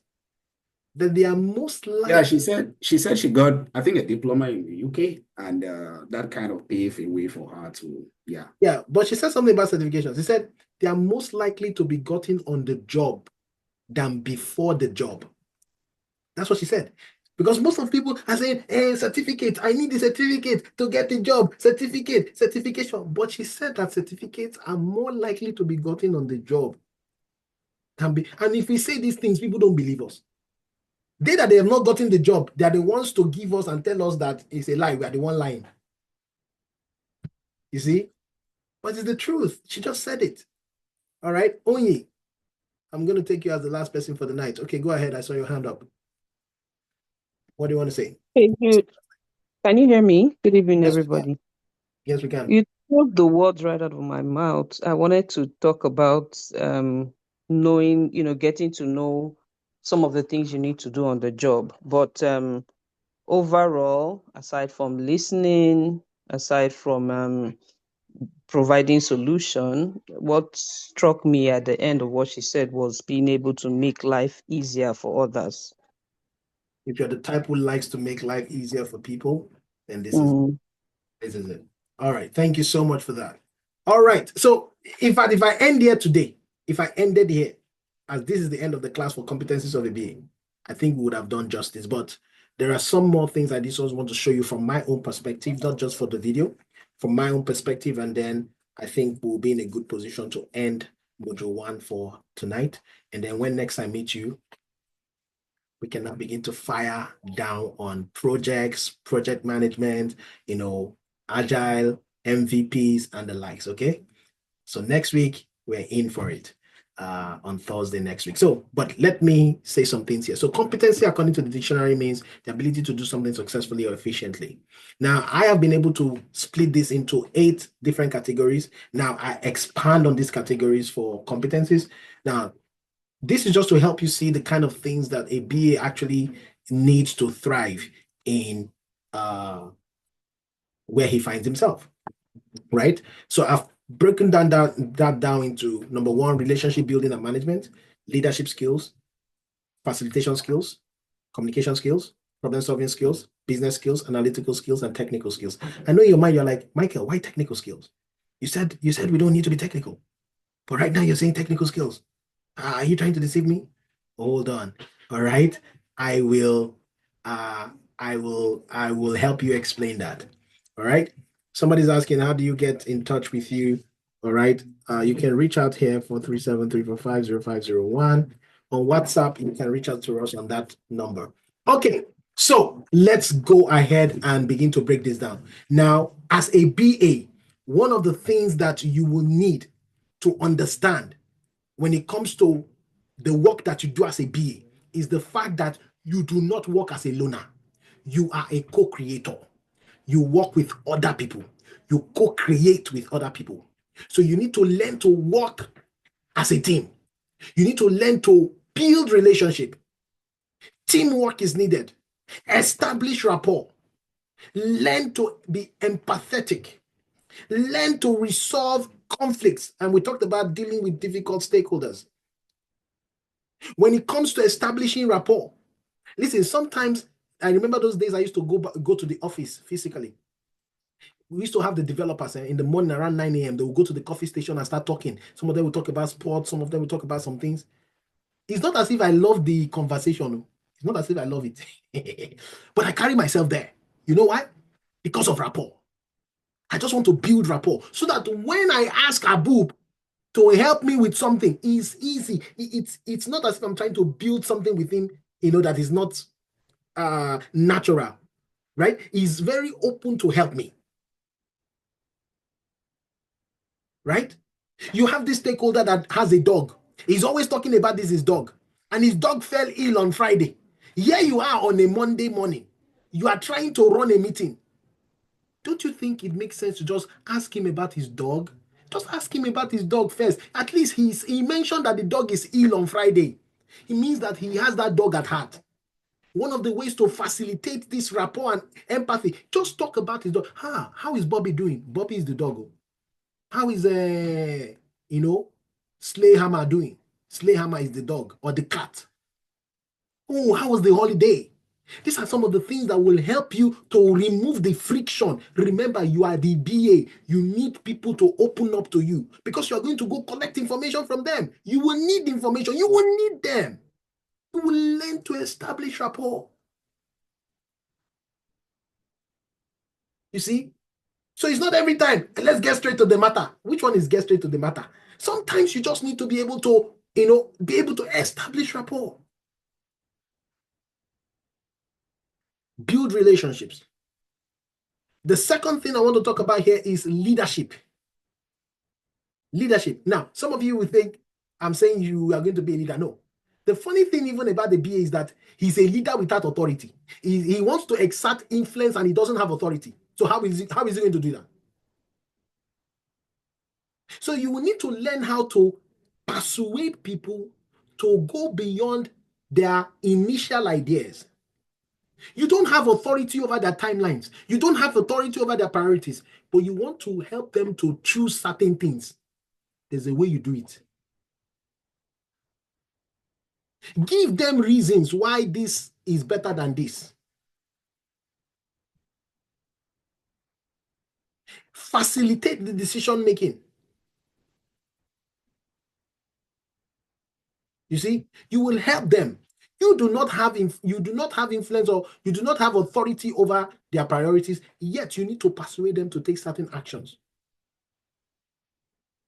So one of the ways to influence them or persuade them is to tell them what is in it for them. Help them to see what is in it for them. Why should you go for A instead of B? Why should you go for B instead of C? From the information I gathered, from the research that I did, from this and that, from what everybody said, these are the conclusions. If we did this, did that, did this, this is what will happen. Oh, okay. You know what? Let me go and think about it. You facilitated that decision making. Don't put too many options in front of them. 2, 3 is fine. Let them think about that. Then they will make a decision based off those 2, 3 that you've put in front of them. And you can also work as a change manager. Yes. I told you was it on Thursday? I told you I just did a reference for one of the students who applied for a change management consultant. role. Because what is change? Change is about moving from a current state to a desired state. And you will need to help the team with this transition. Some of them, you will need to help them with training at some point. Because this is the way they used to do things before. Now they are doing these things in this way. You need to help them understand how to use this new thing. Some of them, you will need to let them know why the change. Why are we doing this? Why are we changing the steps in this department? So you may also be involved in change management, facilitation skills. This is one of the things we're going to train you in the practical. In the practical, and when you start doing the working on the things we give you in class. Okay, it's one of the things we're training you on. You need to learn to present. You need to learn to lead meetings.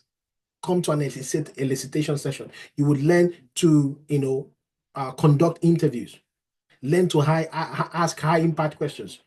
You're going to have conversations. Don't waste people's time. Draw up an agenda. Let us know why we are meeting. You can send them this, things that can help them prepare before the meeting. Maybe they may need to do some research so that they can answer your question. Send them a few summary. Just send them things before the meeting so that they can prepare for that meeting. And then ask high impact questions. Understand body language when it is time to leave.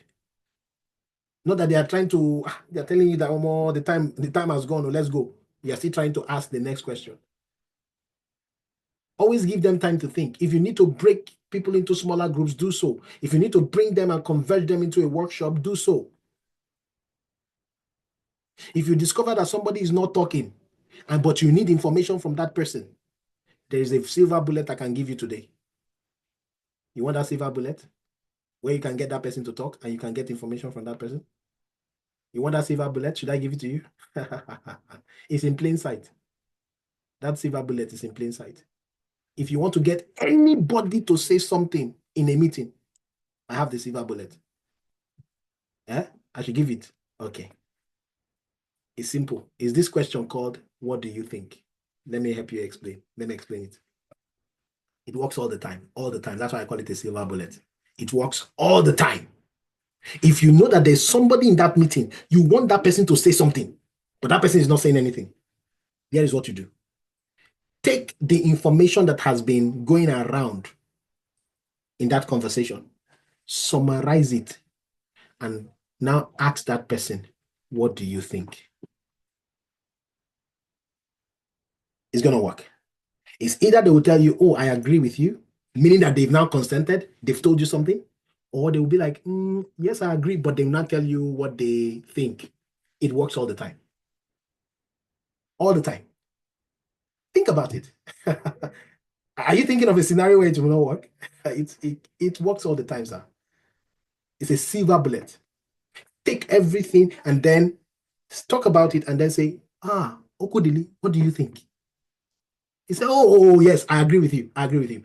Everything is just, he has said something, meaning that he has agreed with you. He has confirmed that information with you. It's a silver bullet. Learn to summarize points. So facilitation is one of those things that you will actually do as a BA. Now, this one, I cannot overemphasize this. Even as at yesterday, I was still talking about this to my students. Even as at yesterday. Communication skills. There is no BA work that does not require communication. Now, when I say communication, some of you think it is English language. When I said communication, some of you thought I am talking to you about how to speak, verb and noun. What do they call those things? Syntax, grammar. It's not about that, sir. That's not communication. I know when I said communication, some of you are like, I need to speak good English. My English has to be very solid. Listen, I've worked with PAs from different ethnicities. Some of them, their English is so broken. If they speak the English, the desk can break. The English can break desk. Yet they are good communicators. You know why? Because communication is not English language, sir. Communication is not strength. Communication, the first, listen, I do references for students every time. And this is one question they ask me all the time. The first thing I tell them about their communication skills is listening. I always say it on the phone with the people who call me. When they call me and they say, oh, can you talk about this communication skills? I say, oh, the first thing that you need to know about this person is the fact that they're a good listener. Because you can't be a good communicator if you're not a listener, sir. Okay, let me help you with what communication is. Just in case you're thinking, what is this guy saying? Let me help you, especially those of you who did mass communication and you paid 1 million to attend the school. You'll be shocked. I'm going to give you mass communication in 1 minute, and that is the beginning and the end of your degree. Should I do it? I'm just joking. Okay, but let me help you with mass communication. Let me teach you what mass communication is, what communication is. Okay, communication. Now, communication is an activity that involves two parties. The first party is called the source. The second party is called the recipient. Information gets disseminated from the source and transmitted through a means of choice to the recipient. And this is only complete after the recipient might have decoded that which was transmitted from the source. That sounds like a lot, but it's very simple. What I simply said there is this. In communication, for communication to be complete, there's information coming from the source, and that information has to be understood by the recipient. If that happens, communication has happened. And that is why you can see somebody do like this, sign language. Okay? Just in case you can't see me, I'm moving my hands, okay? If somebody is doing sign language, they can still communicate, sir. Did they say anything? No. It's because there has been a transmission of information through the gesture and then an understanding or a decoding. And that is why if I go into an environment where nobody understands Chinese and I now say, and I now speak some Chinese, please don't think that is Chinese. I didn't speak any Chinese there. I just spoke whatever came to my head, right? But let's say I just spoke some Chinese, right? And I could actually speak Chinese. And I spoke that in an environment where people don't even understand Chinese. I won't be communicating. I will need an interpreter to help the understanding. So what I'm trying to tell you, listen, is that don't think when you hear communication, the first thing that comes to you is I can blow. And you that cannot blow big grammar, you disqualify yourself. You think you're not a good communicator, but that's a lie. Compared to the person who is speaking big grammar, you are a better communicator. Now, communication is on different fronts. The first thing about communication is the fact that you have to be a good listener. And when I talk about listening, you listen before you talk. Be quick to listening, slow to talk. Even the Bible says that. Yes, in the book of James, it says that. Listen. Quick to listen, slow to talk. As a BA, listen, because you are gathering information. Because the person that talks is the one that has information, right? Anybody that is talking is the one that has information. Like in this class now, I've been the one talking. It's because I have the information to disseminate to you for this class. Otherwise, it will be the other way around. So you that came in as a BA, you want to talk throughout. And that is why I tell people, your job is not to talk. Your job, if people miss this whole thing, they miss the whole point about business analysis. Listen, the most, I shouldn't say difficult. The highest part of your job is listening. You listen, active listening. You are listening for cues, for verbal and non-verbal messages and intents in what somebody is saying. You are doing critical listening. You are separating facts from fiction as you are listening. You are doing what is called content listening, trying to understand to retain information. And this is where some of you will now record the information so that you can go back later and now start listening to the recording so that you can now gain some of the content, because not all of the content you gathered during the 1 hour of conversation. So that's why you have to go back. So there are 3 levels of listening. The active listening, where you are able to catch the cues. There is the critical listening, where you are separating the facts from the fiction. And then there is the content listening, where you are understanding to retain information. And this is where you will now begin to ask validating questions. Things like, did I hear you say A, B, C, D. What are you trying to do there? You're trying to validate that you heard something. Did I hear you say this and that? What are you trying to do? Because a BA should not make mistake in the information he collects. You cannot assume you heard something. You have to confirm that you heard it. A BA cannot assume that he heard it. He has to confirm that he heard it. So you cannot give information to people who is going to, that will implement the solution on the basis of, I think, you think what? No, you should have heard, and you know that this is what you heard. So listening is a fundamental part of your activity as a BA. Number one. The second part of communication is verbal, articulate speech. Now, this is not all. When I say articulate speech, please don't think I'm talking about you being able to do swen, or speak phonetics. No. It's about you being able to arrange things logically in a comprehensible manner. You want me to talk about Z, then start from A. You want me to tell you about Q, then start from OP. Then OP will take me to Q. RS, OP, Q. It has to be logical. Don't ask me about something where you've not given me the precedence. You get me lost in the conversation. So when we talk about verbal communication, don't think it's about just throwing things in the air. There are certain questions that are not ripe for the hour.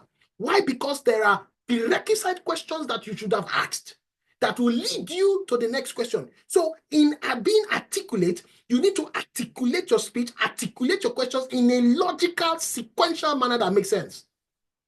It's part of communication, sir.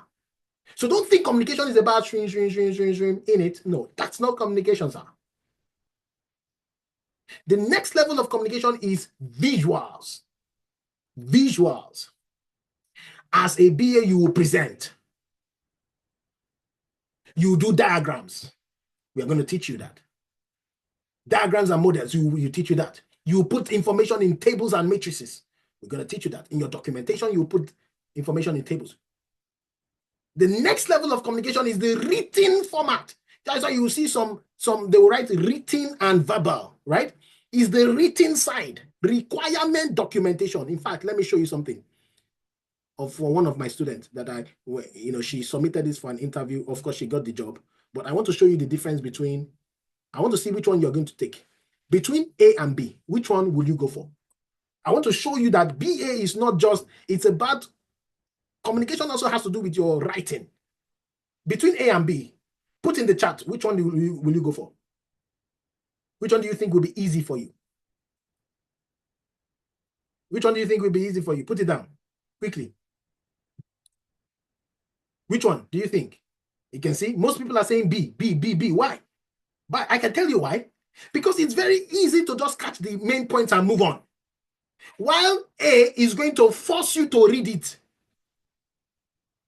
And these are some of the skills we're going to teach you, right?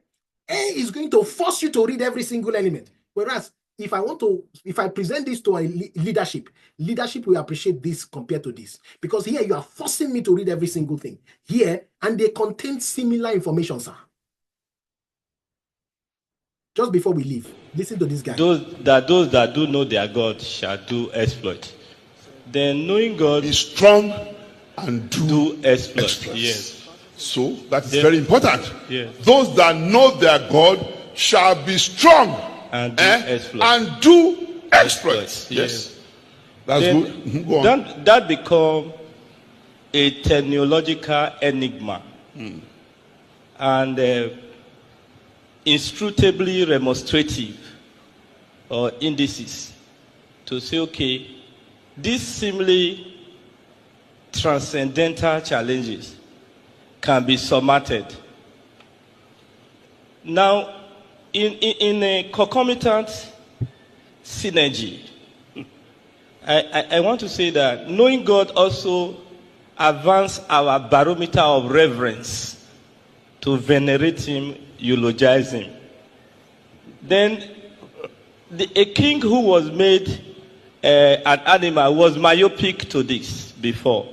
But that indices become unraveled. After several years of being an animal, he started reverencing God. Knowing God is an efficacious instrumentality, and a gravitas moahaha, and a dynamos yabadabado to respect God and venerate.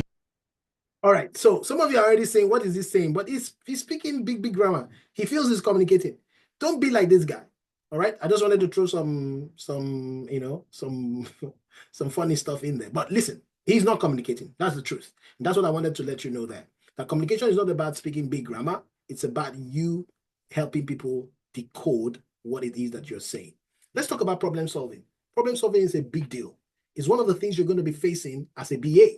You'll be in, of course, because what you are actually looking at problems, right? Needs. Need is a problem to be solved or an opportunity to be cultivated. So you will always be in the position to solve problems. Now, as a BA coming to solve people's problems, you need to be open-minded. You need to listen to people. You need to be flexible with the information that you are receiving. All right? That will help you with creative thinking, because creative thinking thrives when you gather enough information, when you are open to several information as regarding that thing. That is when creative thinking thrives. You are able to see this different information from different backgrounds, colored from colored from different backgrounds.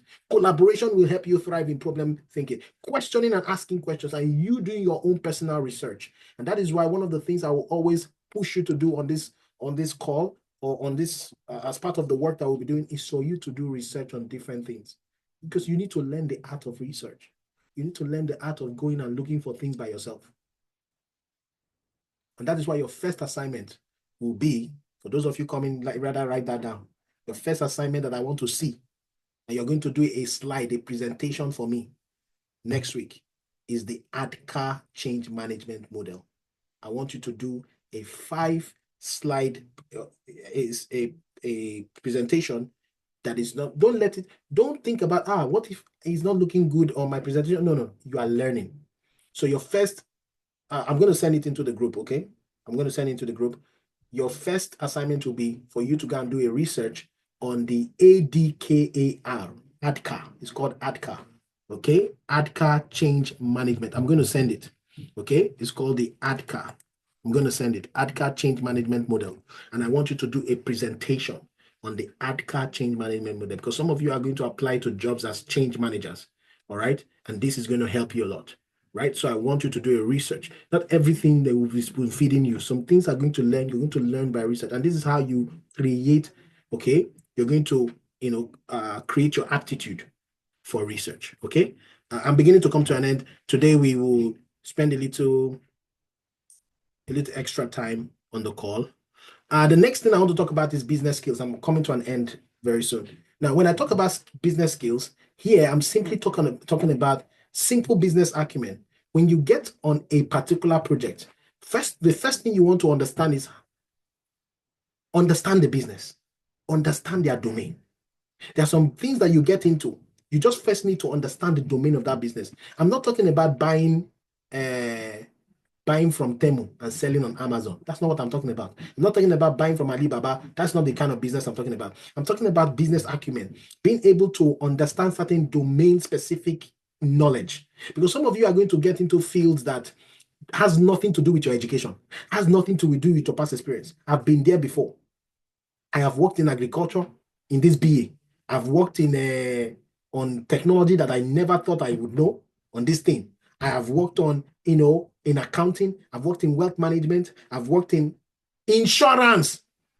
The first thing that I needed to know was to understand those domain-specific things. So one of the things that you'll be open to is being able to gather new information or collect new information as regards that particular, business environment. Okay? So always be open to that. The next thing I want to talk about is analytical skills. And there are several aspects to analytical skills. The first I want to talk about is systems thinking. What is systems thinking? Systems thinking is you being able to see the end from the beginning. You are able to talk about how what you are doing now impacts things in the future. How what you are doing downstream impacts these things upstream. Sorry, how things that you are doing upstream rather affects things downstream. You see, allows BAs to see how one thing affects another. You see, just like the gear. When you move this gear, it impacts this, it impacts this, it impacts this, it impacts this. So you want to be able to see how things affect themselves, so that when you are talking about solution with your team, you are able to begin to talk about how things will, evolve over time. Creative thinking is structured around the right questions. Look for opportunities where people can contribute. That is where creative thinking is fostered in that kind of environment. Okay? And then, as part of analysis, you're also going to be doing diagramming. So imagine somebody is telling you how things are currently done from step 1 to step 2 to step 3 to step. It may be too much. You may need to want to diagram it or show it in a diagram. These are some of the things we're going to teach you as part of this course. It is in module 3. Okay, so visual modeling and diagrams can help you analyze certain things about the business. And sometimes you'll be given data to work with. Now, whether that is simple disparate data for you to just do certain connections and inferences. For example, you are given a sort of data and you're like, okay, you can arrange that data to say, okay, I know why people are buying ice cream in the summer compared to buying ice cream in December. I know why they're buying, because you can see the data, right? And you can now begin to make certain connections. That's what we talk about using data. Sometimes using data is not about SQL, sir. It's about certain little information given to you. Sometimes it could be how many people out of your customers go to 2 clinics. How many people go to 2 clinics? Oh, 3,000 out of how many? 1 million. Okay, if 3,000 has 2 clinics, that means we should not bother too much about these 3,000 people. Let us focus on those who have 1 clinic and build for them. And then you now begin to ask certain information that gives you more data. So you need to be able to understand and identify data and discover meaning from the data. It's not about SQL and Power BI. And if it's about that, you have that in the self-paced course. You can always go through SQL or Power BI. Now, the next thing I want to talk about is curiosity kills the cat, not the BA. Always learn to be curious. Always learn to be inquisitive. Ask questions. As a BA, you will learn to ask questions. And the quality of your questions determine the quality of answers that you get. And of course, you will learn how to ask questions when you start working on projects. And then the last thing I want to talk about before we hang our boot for today is the technical skills. I know some of you were waiting for this. Like, what do you mean by technical skills? Do I need to learn how to code? No, that's not what I'm talking about. Here, I'm just talking about the tools you're going to be using, the technical tools you'll be using. For example, Jira, Confluence, Visio, Draw.io, Microsoft Word, Slack, Zoom. These are all productivity tools, technical tools that you're going to be using for the job. Some of these you already know. Some of these we're going to be teaching you during the course of the training, okay? And as part of somebody who has come into the technology landscape, it will be nice for you to keep abreast of what is happening in the world of AI, what is happening in the world right now. Keep yourself abreast of what is happening, because some of these things may be important in the solutions that you're going to be, talking about. So it's important that you keep abreast of what is happening going forward, okay? And then you can understand some technical jargon, which is some of the things we're going to teach you in module 5. So in module 5, we're going to be helping you understand some of this technical jargon. For example, what is API? Okay.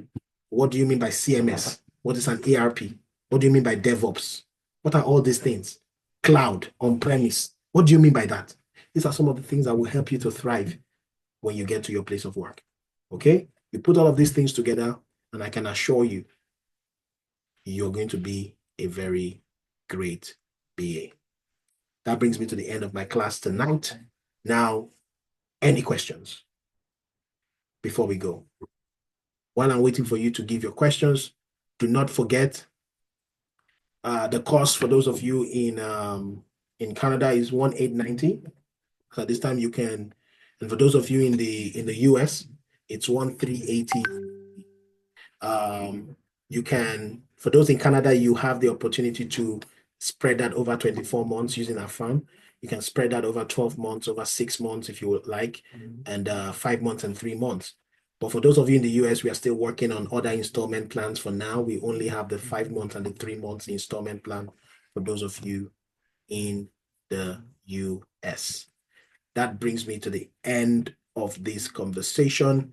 Please feel free to visit the website, okay? And you can join our community here. Just click on this, you will be able to join our community here. We also have a phone number that you can reach. Now, this number cannot be reached on WhatsApp, okay? You can also, contact us here, all right? And this number can be reached on WhatsApp, okay? This particular one can be reached on WhatsApp. I'm going to type that in here, 1-437-345-0501. Okay, all right. Any questions, please, before we call it a day? Now, for those of you who have made commitment to the program, you would have received an information from Amma to join the WhatsApp group. And also, we would have invited you to the self-paced course.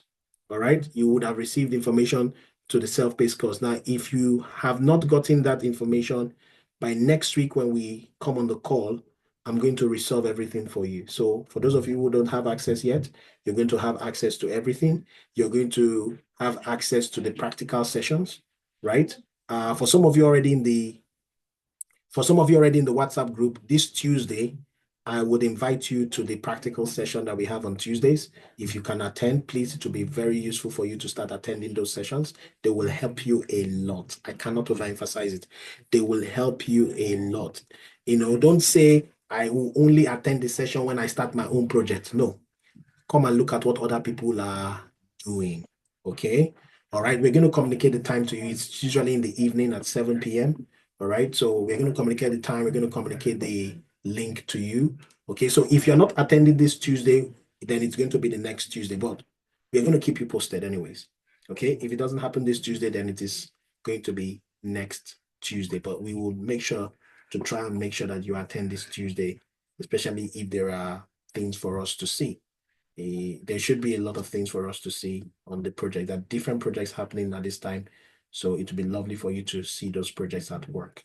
And, those are the practical things. That is when you then begin to pick up the language. You see the developer, you see the designer, you see other people presenting their work. It then begins to help you know that you are capable of doing it too, because those people started just like you, right? So, it is not a class on Tuesday. It is a practical session. It's optional, but we always encourage you to join. As is, it is an optional session on Tuesday at 7 p.m. It's the practical sessions, and we always advise that you join. It's not compulsory.